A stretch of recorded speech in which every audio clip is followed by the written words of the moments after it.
एक बार की बात है, ग्रीनवेल के शांत गांव में तीन सबसे अच्छे दोस्त साथ साथ रहते थे। टॉमी, एक बहादुर और जिज्ञासु लड़का। मिया, एक स्मार्ट और दयालु लड़की। और लियो, एक हंसमुख और रचनात्मक लड़का, अपने आसपास की दुनिया का पता लगाना पसंद करते थे। स्कूल के बाद हर दिन वे नए रोमांच पर निकल पड़ते। गांव और पास के जंगल के छिपे हुए कोनों की खोज करते। एक धूप भरी दोपहर, तीनों दोस्त पुराने ओक के पेड़ के पास खेल रहे थे जब उन्होंने जंगल से एक असामान्य आवाज सुनी। यह एक हल्की गुनगुनाहट की आवाज थी, लगभग हवा द्वारा लाए गए गीत की तरह। उत्सुकता से उन्होंने आवाज का पीछा करने का फैसला किया। जैसे जैसे वे जंगल में आगे बढ़े, उन्हें कुछ आश्चर्यजनक चीज मिली। बेलों के पर्दे के पीछे छिपी एक गुफा। गुनगुनाहट की आवाज अंदर से आ रही थी। टॉमी, जो हमेशा सबसे बहादुर होता है, पहले आगे बढ़ा। चलो इसे देखते हैं, उसने उत्साह से कहा। मिया, सबसे चतुर होने के नाते, चेतावनी दी। हमें सावधान रहना चाहिए, वहां कुछ खतरनाक हो सकता है।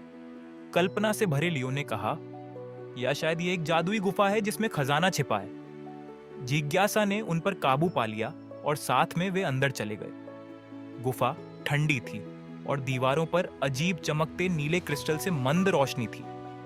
गुनगुनाहट की आवाज तेज होती गई और जैसे जैसे वे आगे बढ़े, उन्होंने कुछ अविश्वसनीय देखा। हवा में एक छोटा चमकता हुआ पक्षी फड़फड़ा रहा था। पक्षी ने अपनी चमकती सुनहरी आंखों से उन्हें देखा और चहक उठा। अचानक वह बोला, आने के लिए धन्यवाद। मैं आप जैसे दयालु दोस्तों का इंतजार कर रहा था। मैं लूमा हूं, जंगल का संरक्षक, और मुझे आपकी मदद चाहिए। तीनों दोस्त चौंक गए। एक बोलने वाला पक्षी? लियो ने विस्मय में फुसफुसाया। लूमा ने समझाया कि एक तेज हवा ने एक विशेष क्रिस्टल को उड़ा दिया था जो जंगल को सुरक्षित रखता था। इसके बिना पेड़ मुरझा जाएंगे, नदियां सूख जाएंगी और जानवर अपना घर खो देंगे। क्रिस्टल गुफा में कहीं गहराई में गिर गया, लेकिन मैं इसे वापस पाने के लिए बहुत छोटा हूं। क्या तुम मेरी मदद करोगे? लूमा ने पूछा। बच्चों ने उत्सुकता से सिर हिलाया। बेशक, टॉमी ने दृढ़ निश्चय के साथ कहा। वे गुफा में और भी गहराई तक गए, एक दूसरे की चट्टानों पर चढ़ने और संकरे रास्तों से निकलने में मदद की। रास्ते में उन्हें छोटी छोटी चुनौतियों का सामना करना पड़ा। फिसलन भरे पत्थरों से बने एक छोटे से पुल ने उनके संतुलन की परीक्षा ली और सुरंगों की भूल भुलैया ने उन्हें सही रास्ता खोजने के लिए एक साथ काम करने के लिए मजबूर किया।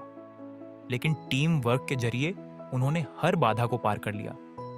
आखिरकार वे एक बड़े कक्ष में पहुंचे जहां एक खूबसूरत चमकता हुआ क्रिस्टल एक पत्थर के कुर्सी के ऊपर टिका हुआ था।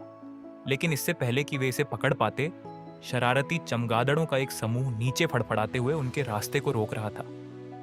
हमें कोमल होना चाहिए और उन्हें डराना नहीं चाहिए, मिया ने फुसफुसाया। उसने अपनी जेब से एक छोटी सी बांसुरी निकाली, कुछ ऐसा जो वह हमेशा अपने साथ रखती थी।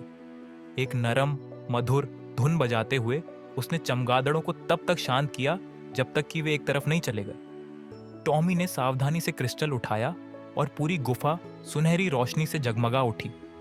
गुनगुनाहट की आवाज वापस लौटी, अब एक आनंदमय गीत की तरह लग रही थी। उन्हें पता था कि उन्होंने कुछ अद्भुत किया है। क्रिस्टल को हाथ में लेकर वे लूमा के पास वापस आए, जो खुशी से झूम रही थी। तुमने जंगल को बचा लिया है, धन्यवाद प्यारे दोस्तों। जैसे ही वे बाहर निकले, सूरज और चमकने लगा, पेड़ हरे दिखने लगे और नदी जगमगाने लगी। जंगल फिर से सुरक्षित हो गया। लूमा ने उनमें से प्रत्येक को कृतज्ञता के प्रतीक के रूप में एक छोटा नीला पंख दिया। जब भी आपको साहस, ज्ञान या रचनात्मकता की आवश्यकता होगी, ये पंख आपको आपकी ताकत की याद दिलाएंगे। तीनों दोस्त खुशी से भरे हुए घर चले गए। उन्होंने न केवल एक अद्भुत साहसिक कार्य पाया था, बल्कि दोस्ती की असली ताकत भी सीखी थी। बहादुरी, ज्ञान और टीम वर्क किसी भी चुनौती को पार कर सकता है। उस दिन से टॉमी, मिया और लियो ने अपने साहसिक कार्य जारी रखे, यह जानते हुए कि एक साथ वे कुछ भी हासिल कर सकते हैं। और इस तरह तीनों दोस्त और जादुई जंगल हमेशा के लिए जुड़े रहे, सभी को याद दिलाते रहे कि दयालुता और टीम वर्क दुनिया को एक बेहतर जगह बना सकते हैं।